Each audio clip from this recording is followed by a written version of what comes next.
எத்தனை சாமி வந்ததையா, இது எந்தெந்த சாமி தந்ததையா, எத்தனை பாட்ட சொன்னதையா, அத சுத்துற பூமி கண்டதையா, அடிச்சு வீசும் காத்துலையும் அந்த தகப்பனாச சுத்துதையா,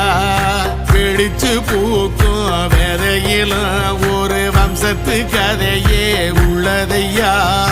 100 தலைமுறை சேர்ந்து செதுக்குன ஈர நலம் இது பாறையா, வாழும் வரையிலும் நீயும் விதைக்கிற கடமை இருக்கு கேளையா, கோடி விளக்காயேந்தி கிடந்த